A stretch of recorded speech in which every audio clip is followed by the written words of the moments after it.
dernier empire noir africain. À votre avis, qui? Est-ce que c'est la France? Est-ce que c'est le Portugal? Est-ce que c'est l'Espagne? À l'époque, c'était des grandes puissances. Est-ce que c'est l'Angleterre? Eh ben non. Ni l'Angleterre, ni la France, ni l'Espagne, ni le Portugal. Et là, j'appelle nos frères maliens du Niger, du Burkina Faso à lire un petit peu. De toute façon, ils sont au courant, mais écoutez, c'est nos frères marocains qui ont détruit le dernier grand empire d'Afrique de l'Ouest. Eh oui, nos frères marocains. Alors, nos frères marocains, ils s'arrêtent au Sahara occidental, mais ils devraient revendiquer aussi le Mali, puisque en 1591, nos frères marocains ont envahi et détruit l'empire Songhai du Mali, du Niger, du Burkina Faso, de Mauritanie, du Sénégal. Eh oui, incroyable quand même. Et aujourd'hui, nos frères maliens du Niger et du Burkina Faso ont la mémoire courte. Ils ont oublié qu'ils ont accepté une invitation d'un descendant de celui qui a détruit le dernier empire d'Afrique de l'Ouest, l'empire Songhai. C'est pas l'Algérie. C'est pas l'Algérie qui a détruit l'empire Songhai, mes frères maliens. Non, c'est notre frère de l'Ouest. C'est le Maroc. Ahmed al-Mansour al-Zahabi. Eh oui, on se retrouve aujourd'hui sur Columbia TV pour une nouvelle vidéo.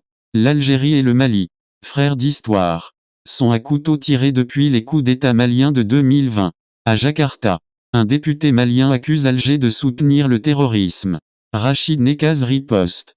C'est de la propagande. Ces accusations trahissent des liens profonds, forgés par des décennies de solidarité.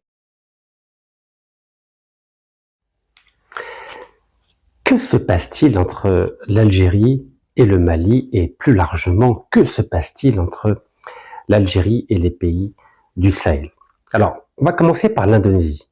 L'Indonésie est connue pour être le pays de l'unité dans la diversité. En effet, en Indonésie, qui est un pays très majoritairement musulman, respecte, tolère l'ensemble des croyances religieuses, notamment dans cette partie du monde qui s'appelle l'Asie. Et récemment, en Indonésie, il y a eu la conférence des parlementaires des pays musulmans, qui regroupe à peu près 57 pays, dans le cadre de l'Organisation de la coopération islamique. Jadis, on l'appelait l'Organisation de la conférence islamique. Alors, l'Indonésie est connue déjà depuis 1955, lorsqu'il y a eu cette fameuse conférence de Bandung, qui réunissait 29 pays dits du tiers-monde. Et à l'époque, avant même l'indépendance algérienne, nous avions des brillants représentants algériens, parmi lesquels Dal Hussein et Ahmed Layarmou. Donc l'Indonésie, au-delà d'être le pays musulman le plus important en termes de population, l'Indonésie, c'est historiquement un pays qui a été au firmament de la lutte contre les inégalités à travers le monde. Alors, cette conférence des parlementaires des pays musulmans a-t-elle été un succès? Apparemment, non. Pourquoi? Car, comme à leurs habitudes, d'habitude on disait les Arabes, maintenant c'est les musulmans. Les musulmans adorent se montrer, se jeter en spectacle devant les caméras du monde entier pour montrer qu'ils ne sont pas d'accord. Vous connaissez la fameuse phrase du grand intellectuel, historien, géographe, sociologue Ibn Khaldoun: les Arabes se sont entendus pour ne pas s'entendre. Alors maintenant, ce virus de la désunion, de la division touche aussi nos frères maliens de ce Sahel qui fait tant couler d'encre depuis un certain nombre d'années. Alors, je vais vous montrer une revue qui s'appelle Islam et Société de novembre 92, qui s'appelle donc Islam et Société au sud du Sahara. Donc, ça tombe bien puisque nous allons parler des rapports entre l'Algérie et le Mali. Et lorsqu'on ouvre, la page 103, déjà, on nous disait qu'en décembre 91, il y avait le 6e sommet de l'organisation de la conférence islamique, et il se posait la question de savoir si c'était une réussite ou un échec. Donc c'était à Dakar, décembre 1991. Alors, il y a 3 pages, hein, c'est pas long, donc je vais juste vous citer 2 phrases. Écoutez bien. La défection de nombreux souverains et chefs d'État du monde arabe est sans nul doute l'un des faits majeurs de ce 6e sommet de l'organisation de la conférence islamique, donc aujourd'hui organisation de la coopération islamique. Pour une fois, j'insiste sur le mot, pour une fois que le monde islamique se réunissait en Afrique subsaharienne, les leaders arabes ont brillé par leur absence. C'était la première fois que les pays dits musulmans se réunissaient en Afrique, c'est-à-dire en Afrique noire. D'habitude, c'était toujours dans un pays ou arabe ou asiatique, c'est-à-dire principalement au Moyen-Orient. Donc en décembre 91, les Arabes musulmans ont fait un effort en acceptant qu'un pays d'Afrique noire organise ce sommet de l'organisation de la coopération islamique. Donc il y avait très peu de chefs d'État arabes. Donc déjà il y avait un conflit entre les Arabes et les Noirs musulmans qui, quelque part, préfigure ou peut être une grille d'analyse ou de lecture de ce qui est en train de se passer aujourd'hui entre l'Algérie, pays nord-africain, avec le Mali, le Niger et le Burkina Faso, qui sont des pays noirs africains. Il n'en demeure pas moins. Que s'est-il passé à l'occasion de ce sommet? Des pays arabes, en l'occurrence l'Arabie Saoudite, a décidé d'annuler la dette des pays les plus pauvres. Donc je cite cette phrase. Le sommet n'est pas forcément un échec. Outre les fonds et la logistique considérables mobilisés pour la tenue du sommet dont le Sénégal a surtout bénéficié, car le sommet a eu lieu à Dakar, capitale du Sénégal, différentes mesures ont été prises en matière de coopération économique, y compris l'annulation de la dette publique des pays les moins avancés, membres de l'organisation, par l'Arabie Saoudite, qui ont été accueillis favorablement. Vous savez, nos pays sont toujours un peu comme des enfants. Quand on leur fait des petits cadeaux, ils sont contents, comme à Noël ou au moment de l'Aïd. Donc là, c'était les pays africains, les pays musulmans les plus pauvres, qui étaient très contents que l'Arabie Saoudite annule leur dette publique. Voilà, c'est ici. Alors, il n'y a pas que l'Arabie Saoudite qui a annulé la dette publique de pays musulmans ou africains, quelle que soit leur religion. L'Algérie, déjà, en 2012 et en 2013, avait annulé la dette de 14 pays africains. Vous imaginez? Donc là, c'est l'agence Ecofin. Eco, c'est-à-dire économique et fin, c'est finance. Donc, je cite, c'est un article du 30 mai 2013, mais il est partout, évidemment. Alger annule la dette de 14 pays africains sans leur exiger de contrepartie. Vous voyez comment l'Algérie a toujours été généreuse. On est gentil quand même, hein, avec l'argent du pétrole et du gaz. Parfois, il est arrivé à notre pays de faire des cadeaux. Alors ça, c'était 2013. Mais dans ce même article, on dit déjà qu'en 2012, plusieurs journaux algériens ont indiqué que le président Bouteflika de l'époque, avait discrètement décidé d'annuler une dette cumulée de 3 milliards sur 10 pays africains. Vous imaginez? 3 milliards de dollars sur 10 pays africains. C'est énorme. Et en 2013, donc un an après, l'Algérie a procédé à l'annulation des dettes d'un montant de 902 millions de dollars qu'elle détenait sur 14 pays membres de l'Union africaine. Donc, quand vous calculez bien, 3 milliards en 2012 plus 902 millions de dollars en 2013, ça fait à peu près 4 milliards de dollars d'annulation de dette de l'Algérie à l'égard de 14 pays africains. C'est absolument colossal. Malgré cela, ben oui, parce que il faut bien parler de ce qui fâche. Malgré cela, nos frères africains, vous savez qu'en islam, tous les musulmans sont frères, quelle que soit la couleur, qu'ils soient blancs, jaunes, marron, vert, rouge. Vous avez compris, quel que soit le code couleur, tous les musulmans sont frères en islam. Malgré cela, que s'est-il passé lors de cette conférence en Indonésie, à Jakarta, des parlementaires des 56 ou 57 pays musulmans? Nos frères du Mali, en tout cas le représentant du Mali, a publiquement dénoncé l'Algérie en disant que l'Algérie soutiendrait le terrorisme au Mali. Vous imaginez? Vous imaginez la gravité?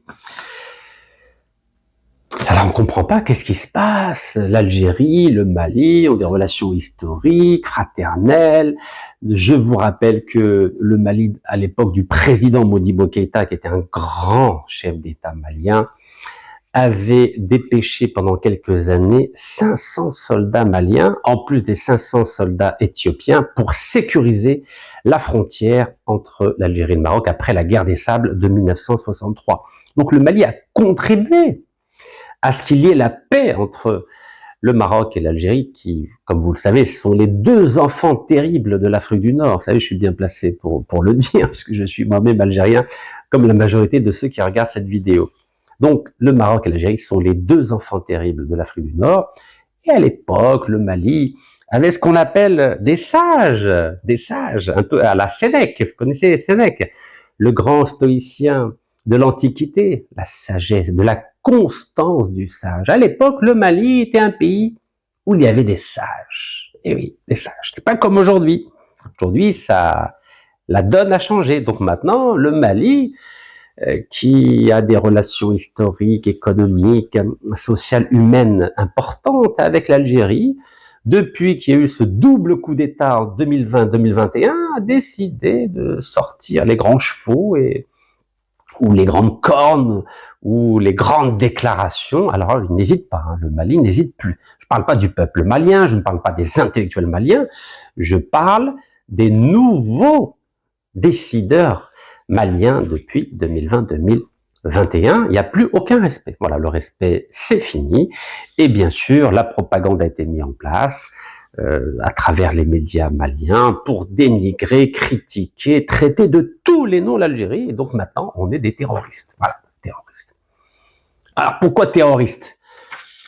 Alors, vous savez l'incident qu'il y a eu au niveau du drone malien qui a été abattu par l'armée algérienne, donc à la frontière entre le Mali et l'Algérie. Cette affaire-là fait couler beaucoup d'encre. Ce drone avait été acheté donc par le Mali à la Turquie. Vous savez que la Turquie est un partenaire de l'Algérie, notamment dans le domaine de l'acier, avec l'usine Tosyali près de Warna Betaiwa. Vous savez que les Turcs possèdent 80% de cette usine d'acier donc à la périphérie d'Oran, mais la Turquie vend des drones aux Maliens pour je ne sais quoi, ou surveiller les frontières avec l'Algérie, ou je ne sais pas, peut-être mener des opérations ciblées. Donc le double jeu de la Turquie, il faudra à un moment donné qu'on adresse le problème, parce que c'est pas normal. D'un côté, ils ont 80% de l'acier algérien à Bataïwa, et de l'autre côté, ils vendent des drones au Mali qui cherchent, en tout cas, les militaires maliens cherchent un peu les problèmes. L'Algérie, pilier de paix au Sahel, a porté les accords maliens de 2015. Mais le Mali, sous influence russe, provoque Alger. Rachid Nekas s'insurge. L'Algérie a effacé des milliards de dettes africaines, dont celle du Mali. Comment oublier cette générosité pour des accusations infondées? Donc aujourd'hui, les députés maliens traitent l'Algérie de terroriste. Alors que, franchement, est-ce que l'Algérie commet des actes terroristes au Mali? C'est pas sérieux. Vous savez, j'ai fait exprès d'être aujourd'hui en tenue africaine. Alors je tiens à dire que c'est une styliste sénégalaise qui s'appelle Fatima qui a confectionné donc cet habit traditionnel africain. Et là, vous avez l'image d'un Touareg, donc du Sahara. Alors, l'Algérie n'a pas du tout apprécié cette déclaration du représentant malien à Jakarta, en Indonésie. Donc, c'est dans toute la presse algérienne. Alors, qu'est-ce qui se passe en ce moment? Donc, le représentant de l'Algérie à ce sommet, c'est un des représentants, le député Mohamed Yazid Ben Hamouda, a répondu de façon très calme, un peu à la Sénèque, la constance du sage. Alors, comment a-t-il répondu? Il a dit comment l'Algérie peut porter atteinte à un pays, en l'occurrence le Mali, un peuple avec lequel elle a des relations historiques, fraternelles et social depuis très longtemps. Et il a rappelé aussi que Alger avait abrité toutes les initiatives de paix maliennes, et notamment la dernière, en 2015, où était signé l'accord pour la paix et pour la réconciliation que le pouvoir malien a décidé, comme vous le savez, de remettre en cause et carrément d'annuler il y a quelques mois. Donc je poursuis. Il n'y a pas que l'Algérie qui a répondu très calmement et très diplomatiquement aux accusations terribles du Mali à l'encontre de notre pays. Vous savez que le haut-commissaire de l'ONU aux droits de l'homme, qui s'appelle Volker Turk, a appelé hier, c'est-à-dire il y a 3 jours, le chef donc du pouvoir malien, Assimi Goïta, a abrogé un décret relatif à la dissolution des partis. Vous savez ce qui s'est passé au Mali? Donc le Mali qui nous donne des leçons en ce moment, je parle bien du pouvoir malien qui donne des leçons à l'Algérie en l'accusant de terrorisme. Il faut l'entendre quand même, un pays qui a été traumatisé par 10 années de terrorisme dans les années 90. Maintenant, notre frère malien voisin se permet de nous jeter comme ça en pleine figure des accusations qui ont coûté extrêmement cher au peuple algérien. Alors, qu'est-ce qui se passe au Mali? Donc, en plus de semer, on va dire, la discorde diplomatique avec l'Algérie, en utilisant évidemment la propagande, les médias, etc. Le pouvoir malien a décidé, ni plus ni moins, la dissolution de tous les partis politiques. Je ne sais pas si vous imaginez la gravité. Alors d'habitude, dans les pays africains, on laisse les partis politiques. Il y a eu dans les années 60, 70, 80, on va dire le règne du parti unique. Alors maintenant, c'est fini. Là, on est passé au stade supérieur. Le Mali a décidé d'annuler toute vie politique. Voilà, il n'y a plus de parti politique, c'est fini, on n'en parle plus. Voilà. C'est extraordinaire quand même. Hein. Donc c'est dans toute la presse. Hein.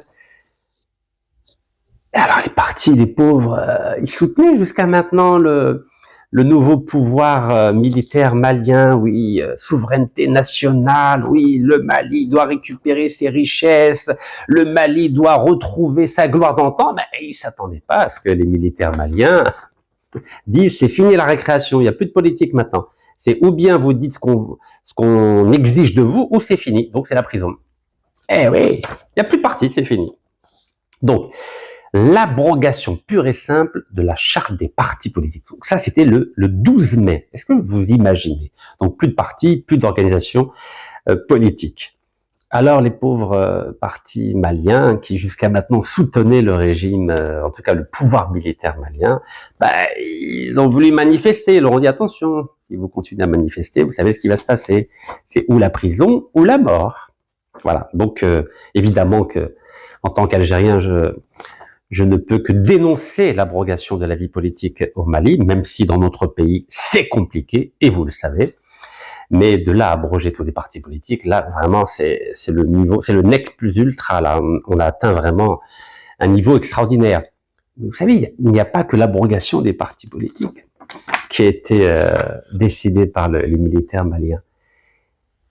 L'entourage du chef, donc M. Assimi Goïta, a demandé tout simplement que Assimi Goïta, qui devait juste rester 3 ans au pouvoir, hein, dans le cadre d'une transition politique, mais vous savez, en Afrique, le temps, c'est pas un temps suisse, hein, c'est pas la montre suisse. Hein.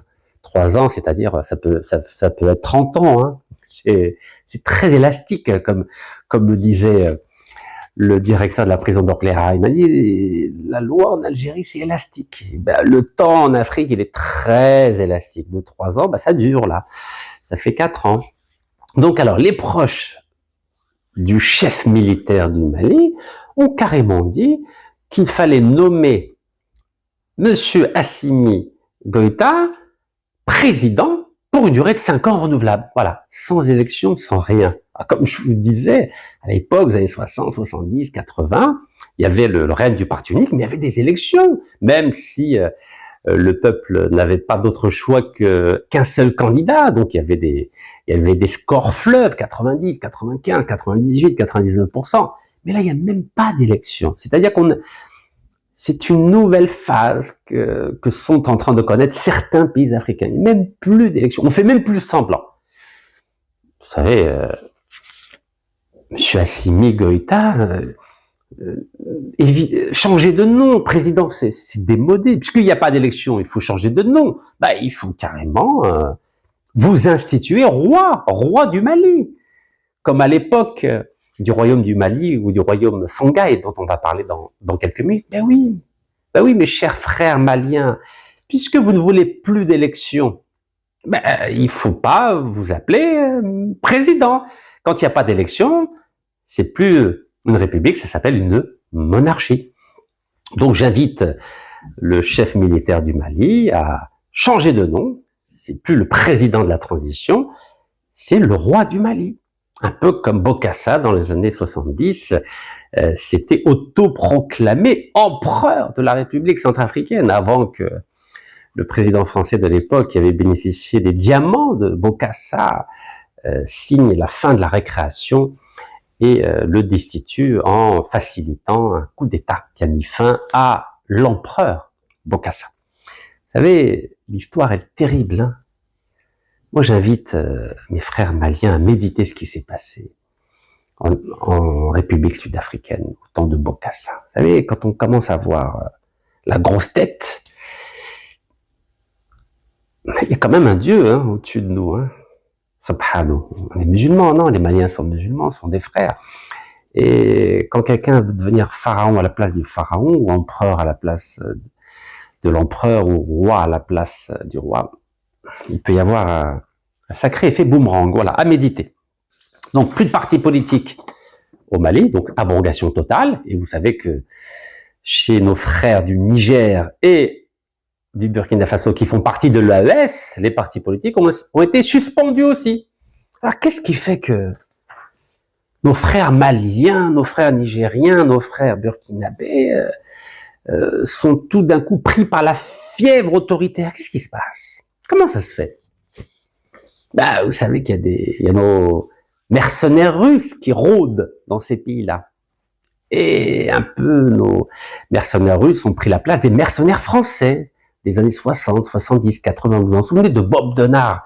C'était le roi des mercenaires français qui était au service de la France-Afrique, qui avait été érigé par le général de Gaulle, et Bob Denard était envoyé avec des mercenaires pour organiser des coups d'État en Afrique, aux Comores. Et aujourd'hui, les Français n'ont plus les moyens d'organiser beaucoup de coups d'État, même s'ils sont toujours derrière certains d'entre eux, notamment au Gabon. Et aujourd'hui, c'est les troupes Wagner du président Poutine qui ont remplacé les mercenaires de Bob Denard pour assurer la pérennité des régimes militaires, notamment au Sahel.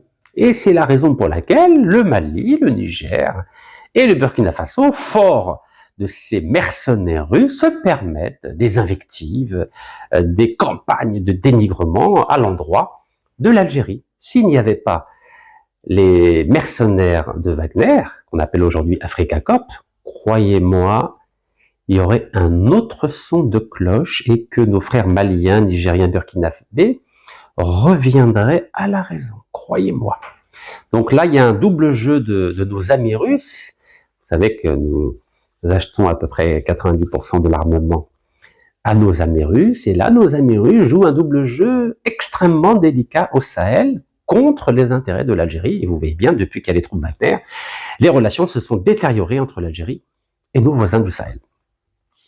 Alors, un ancien ministre de la Justice du Mali, vous savez, c'est la grande école, qui s'appelle M. Mamadou Ismaïla Konaté, parle de troisième coup d'État au Mali, avec l'abrogation, c'est-à-dire la fin des partis politiques et de la vie politique au Mali. Donc, ce coup d'État-là, il l'appelle coup d'État juridique.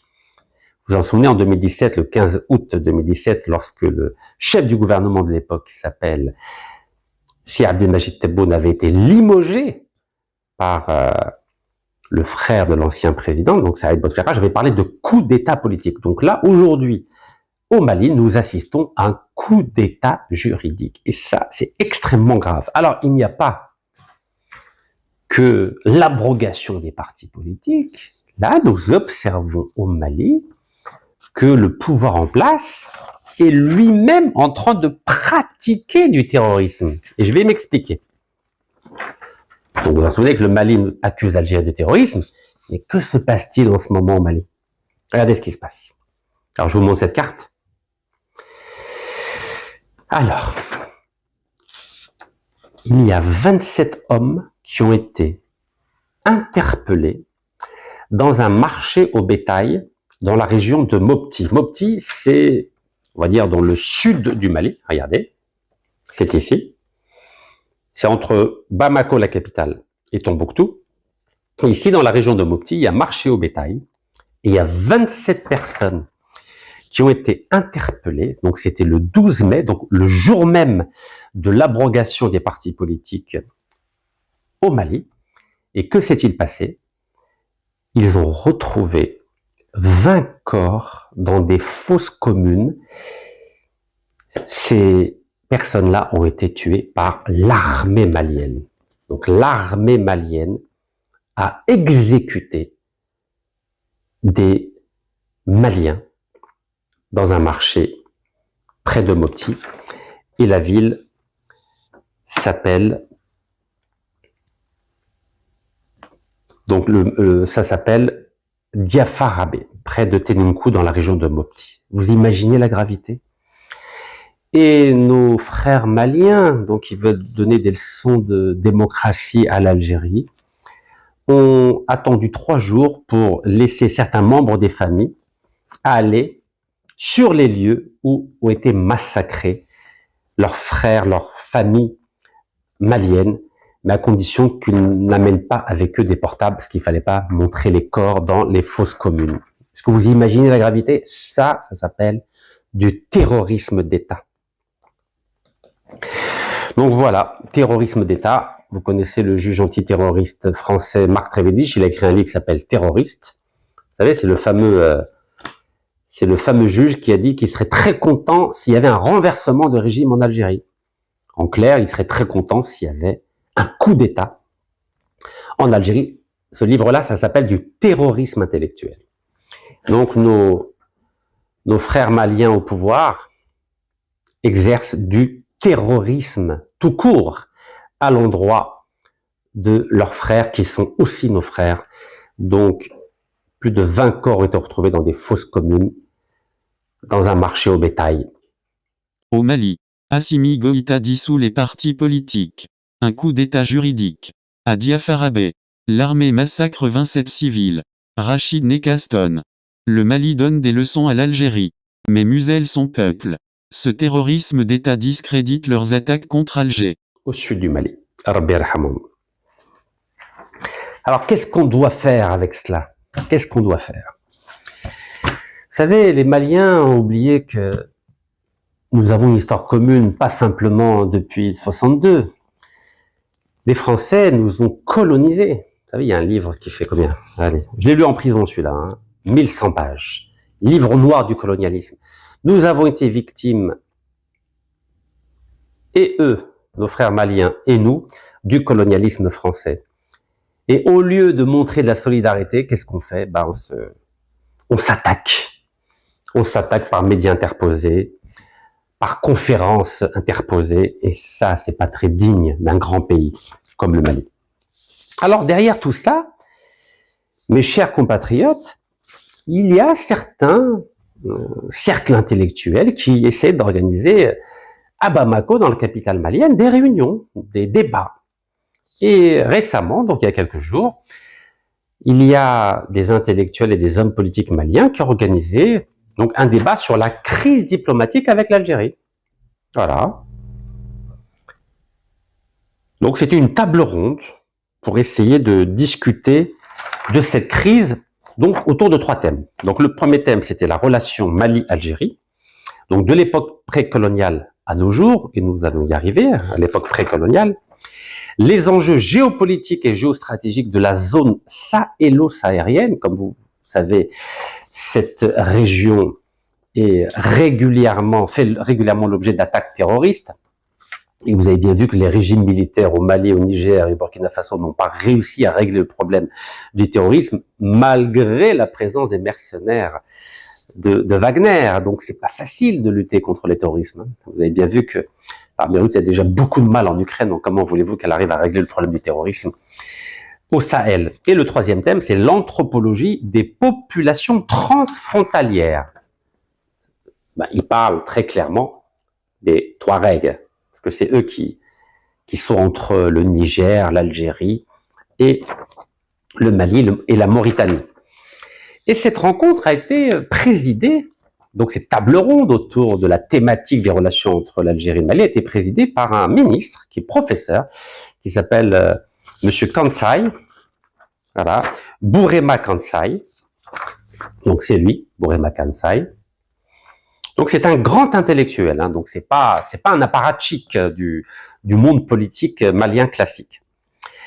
Donc le ministre, donc il est ministre à la fois de l'enseignement supérieur, Monsieur Bourema Kansai, et il a souligné l'importance de manifestations scientifiques pour analyser les principaux défis nationaux. Donc en clair, le Mali, en dehors du pouvoir militaire qui est un peu extrêmement limité sur le plan intellectuel, excusez-moi de le dire et de le préciser ainsi, il y a quand même des grands intellectuels maliens. Moi j'ai eu l'occasion de faire une tournée au Mali, dans 7 autres pays d'Afrique de l'Ouest en septembre 2023 avec mon fils, et nous avons rencontré un grand intellectuel, un grand écrivain à Bamako, que je tiens à saluer ici, Monsieur Ousmane Diarra, et donc nous avons échangé. D'ailleurs, j'avais publié notre échange. À l'époque, les relations étaient bonnes, et ensuite elles se sont dégradées, car vous savez, l'être humain, quand il arrive au pouvoir, il manque de sagesse. Le pouvoir rend fou, vous savez, il rend un peu même... il fait perdre le sens des réalités. Et donc, nous avons échangé donc avec cet écrivain malien, Monsieur Ousmane Diarra, sur comment on pouvait essayer d'atténuer ces divergences entre l'Algérie, le Mali et au-delà les relations, faire en sorte que les relations entre l'Afrique du Nord et l'Afrique noire soient beaucoup plus apaisées, beaucoup plus fraternelles. Donc, on avait prévu d'organiser des choses, mais avec ce qui est en train de se passer, ça devient compliqué. Mais bref. Nos frères maliens essaient de faire du soft power pour essayer d'expliquer un peu ce qui est en train de se passer. Et donc, lors de cette table ronde, ils ont évoqué l'incident du drone. Ils ont considéré que l'affaire du drone qui a été abattue par l'armée algérienne était au cœur des tensions entre Alger et Bamako, en ne disant pas que ce drone-là était en territoire algérien. Alors, ils ont dit que l'affaire du drone a déclenché une escalade régionale et c'est ce qui a mis à mal la solidarité entre l'Algérie et le Mali. Mais, dans le même temps, ils disent que cette affaire-là a permis de montrer la solidarité des pays de l'AES, c'est-à-dire le Mali, le Niger et le Burkina Faso. Car aujourd'hui, pour le Mali, ce qui est important, c'est de s'entendre avec le Niger et le Burkina Faso. Je vous rappelle que ces 3 pays sont sortis de la CEDEAO, c'est-à-dire l'organisation panafricaine de l'Ouest de l'Afrique. D'ailleurs, je tiens à le déplorer, car mieux vaut faire partie d'une organisation malgré tous les défauts plutôt que de s'isoler. Je ne serai jamais partisan de la stratégie de la division pour mieux régner. Et ces intellectuels et hommes politiques qui étaient présents à cette table ronde à Bamako ont dit que finalement cette réaction concertée du Mali, du Niger et du Burkina Faso constituait un acte de défense de souveraineté. Vous savez, c'est le grand mot en ce moment au Mali, au Niger et au Burkina Faso, c'est de parler de souveraineté, le souverainisme, voilà. On est libre, on est indépendant, personne n'a son mot à dire contre nous, en oubliant que s'il n'y avait pas les mercenaires de Wagner, il n'y a aucun de ces 3 régimes qui resterait en place. Je vous donne un exemple.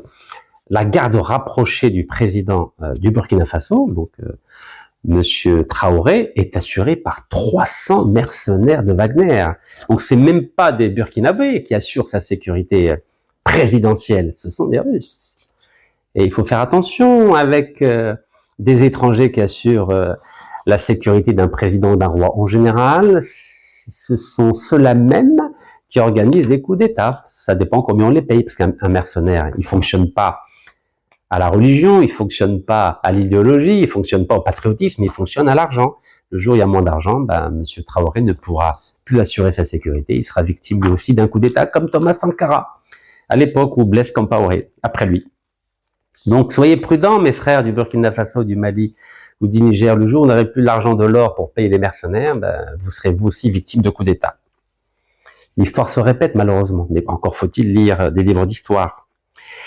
Donc je continue avec cette rencontre où ils ont mis en avant la souveraineté malienne, la réaffirmation de la souveraineté malienne. Et selon le ministre M. Borema Kansai, dont je vous dirai sa formation dans quelques secondes, il dit qu'une nouvelle narration axée sur le respect de la souveraineté, des intérêts nationaux et la mémoire commune entre les deux pays, c'est-à-dire l'Algérie et le Mali, doit être construite. Donc là, il fait un petit effort quand même. Il fait un petit effort qu'il faut qu'on développe une mémoire commune entre les deux pays. Donc, alhamdoulilah. Il est jugé essentiel aussi de déconstruire les idées fausses circulant au sujet du Mali. Vous vous rendez compte? Donc d'un côté, il dit qu'il faut qu'on mette en place une mémoire commune entre l'Algérie et le Mali, mais en même temps, il faut lutter contre les idées fausses circulant au sujet du Mali.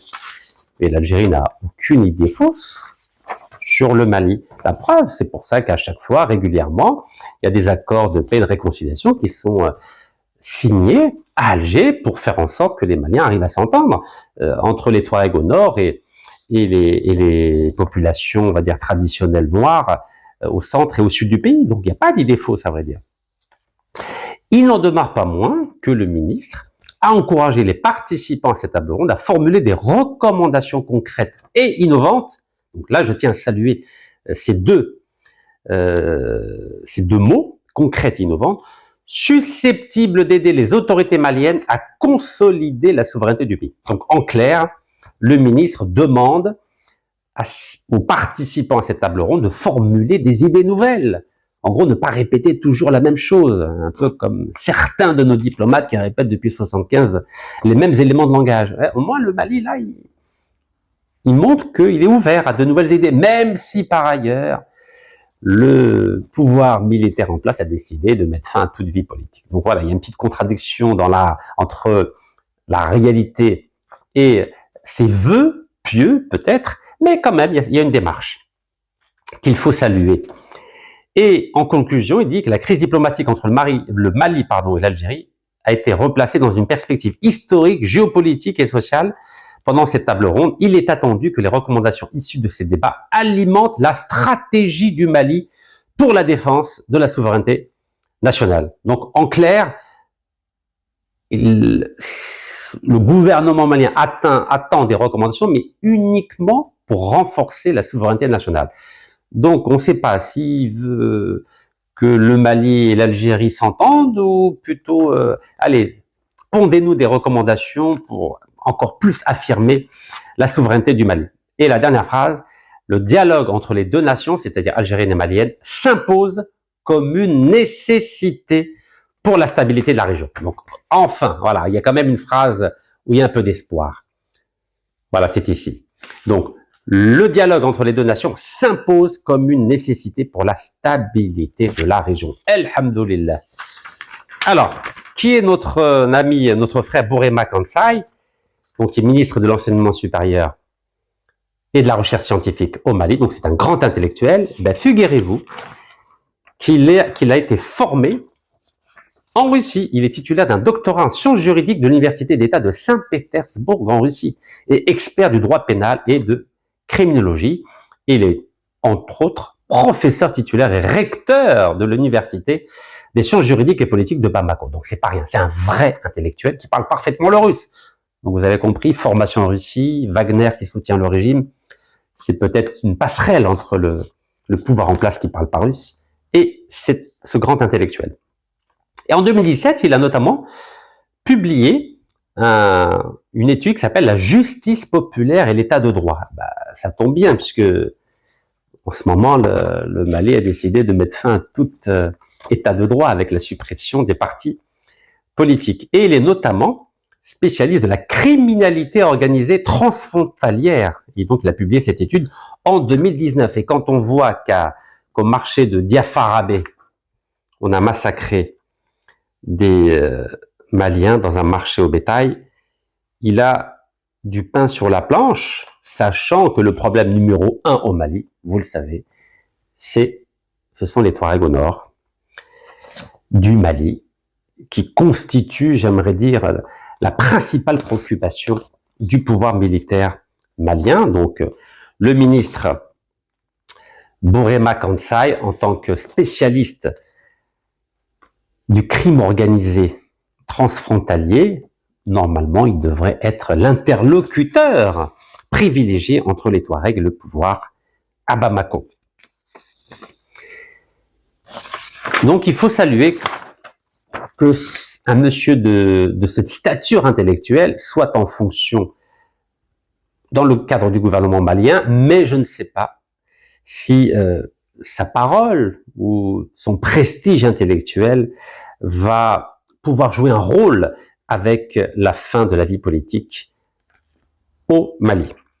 Alors, là, je vous ai parlé du Mali, mais parlons maintenant de ce que fait ou de ce que font les deux autres partenaires du Mali, c'est-à-dire le Niger et le Burkina Faso, et notamment, je vais vous citer un journal du Burkina Faso qui s'appelle « Aujourd'hui au Faso ». Et regardez comment il présente la récente entrevue entre 3 ministres des Affaires étrangères du Mali, du Niger et du Burkina Faso au Maroc. Vous savez que le roi du Maroc, Mohamed VI, a reçu ces 3 ministres des Affaires étrangères de 3 pays fâchés avec l'Algérie. Car maintenant, il n'y a plus de relations diplomatiques. En tout cas, il n'y a plus d'ambassadeurs des deux côtés entre l'Algérie et ces 3 pays de l'AES. Et vous savez que nos frères marocains profitent de n'importe quel conflit pour s'immiscer entre nos partenaires naturels. Et oui, c'est de bonne guerre. Alors, que dit le journaliste aujourd'hui au Faso, c'est d'ailleurs Burkina Faso, l'ennemi de mon ami est mon ennemi. Regardez, extraordinaire quand même. Hein. Ah, ils n'ont pas froid aux yeux, nos amis du Burkina Faso. L'ennemi de mon ami est mon ennemi. Voilà, l'ennemi de mon ami est mon ennemi. Donc en clair, puisque le Maroc ne s'entend pas avec l'Algérie, eh ben nous on va aller au Maroc. Extraordinaire. Hein. Alors, que dit l'article?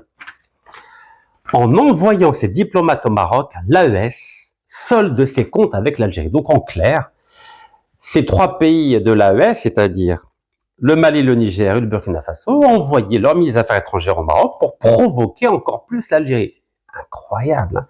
Mais vous croyez que c'est de la diplomatie, ça? Nekaz appelle à la sagesse. Algérie et Mali, voisins, liés par l'histoire. Une table ronde à Bamako prône le dialogue. Comme Napoléon, faisons la politique de notre géographie. Unis, loin des Russes ou du Maroc. Nous stabiliserons le Sahel.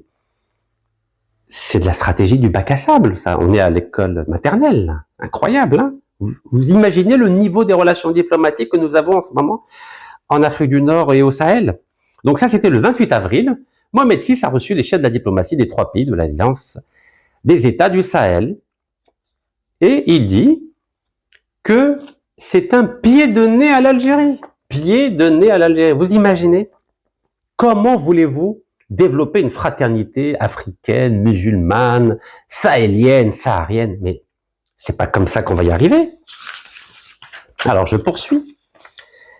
Il dit que la notoriété publique est faite que le casus belli, c'est-à-dire acte de guerre, que constitue le Sahara occidental entre le Maroc et l'Algérie, ce territoire considéré par l'ONU comme non autonome est revendiqué par le Maroc, mais contesté par les indépendantistes du Front Polisario soutenu par l'Algérie, avec de plus en plus une ascendance diplomatique du premier, c'est-à-dire le Maroc, sur le second, c'est-à-dire l'Algérie. Et le Maroc envisage, cette phrase est importante, le Maroc envisage tous ses liens avec un pays par rapport à ce marqueur sensible qu'est le Sahara occidental.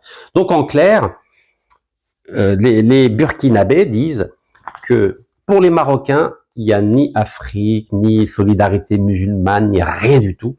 C'est ou bien vous nous soutenez par rapport à la question du Sahara occidental, et dans ce cas-là, on entretient des relations avec vous. Si vous ne nous soutenez pas, aucune relation. Au moins, c'est clair. Ils sont conscients, nos amis burkinabés, hein, et ils disent, c'est connu, l'ennemi de mon ami est mon ennemi. L'AES profite du Maroc pour solder momentanément ses comptes avec l'Algérie. Donc, en gros, c'est une vision à très très court terme. Et on est loin de l'unité africaine, ou de l'Union africaine. Et disent, depuis fin mars et la destruction du drone malien à Tinzewatine par l'Algérie, c'est un gel polaire qui fige dans la glace les relations entre ce pays, entre l'Algérie et l'ES. Or, avec le Maroc aussi, ça ne va pas. C'est-à-dire entre l'Algérie et le Maroc, ça ne va pas. C'est de notoriété publique. Donc voilà, nos amis du Burkina Faso, du Niger, du Mali font exprès de provoquer l'Algérie en répondant à une invitation du roi du Maroc qui leur a promis l'accès à l'océan Atlantique. Parce que vous savez que le Mali, le Niger et le Burkina Faso sont enclavés au sein du Sahara. Et donc, il n'y a pas d'accès à la mer. L'accès à la mer, il faut passer par la Mauritanie, au Sénégal, ou bien Mali, Mauritanie, Sahara occidental, et là, vous avez accès à l'Atlantique. Donc voilà, le roi Mohamed VI joue son va-tout en essayant de continuer à semer la zizanie entre les trois pays de l'AES et l'Algérie. Pour un commandeur des croyants, c'est pas terrible quand même, hein.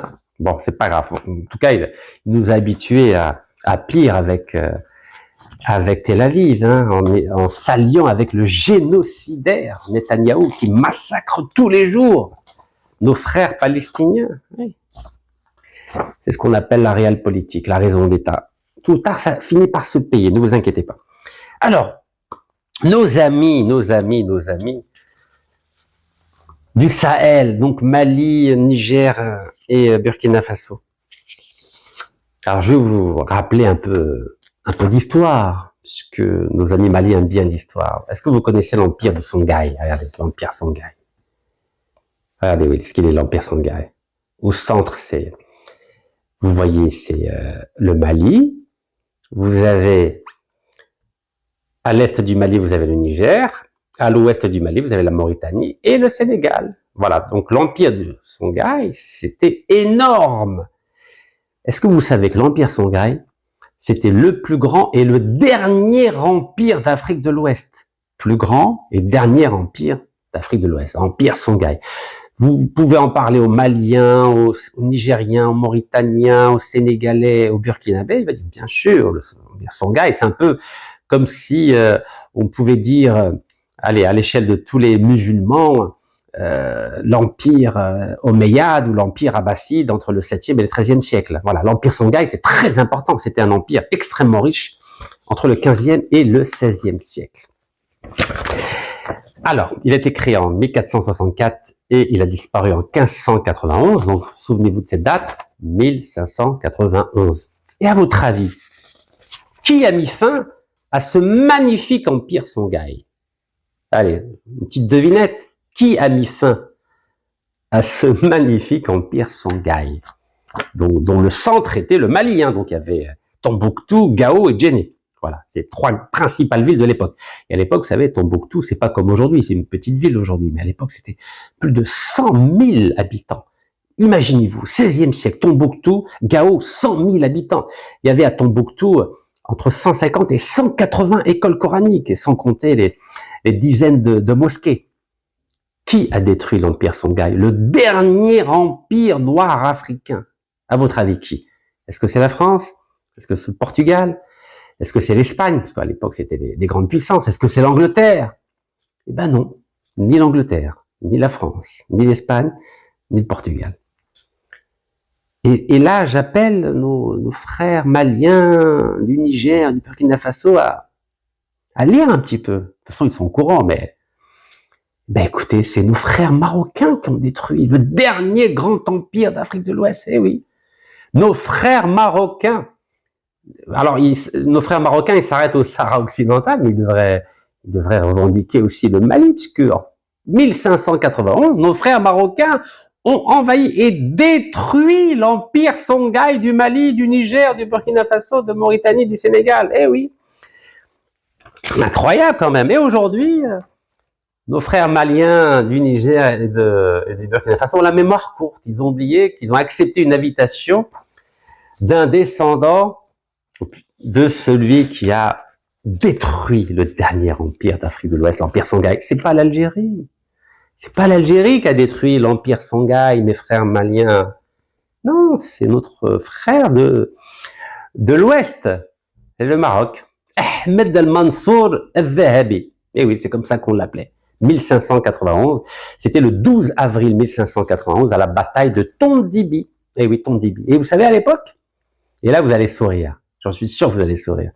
Et à l'époque, nos frères marocains, musulmans, vous savez, on est tous musulmans dans cette affaire. L'Algérie musulmane, le Maroc musulman, Malien musulman, Niger musulman, Burkina Faso musulman, Mauritanie musulman, Sénégal musulman. On était tous musulmans, mais nos frères marocains ont détruit, massacré.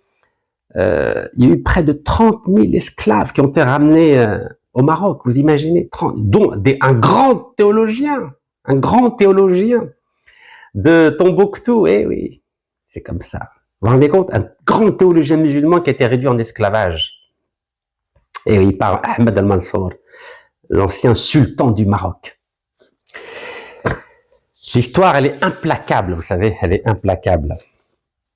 Alors, tous les historiens connaissent cette histoire, et même les Marocains, regardez les Marocains, j'ai fait exprès de vous imprimer donc un journal marocain qui s'appelle Zaman, le Maroc d'hier et d'aujourd'hui, donc le 11 avril 2023, en titre, ça s'est passé le 12 avril 1591, la bataille de Tondibi.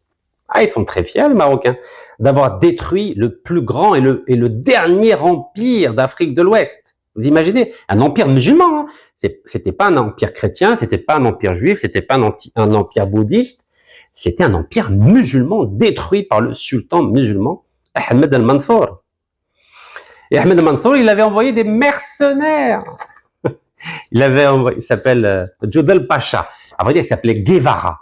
Donc vous imaginez, il a envoyé des mercenaires espagnols pour détruire le royaume Songhai.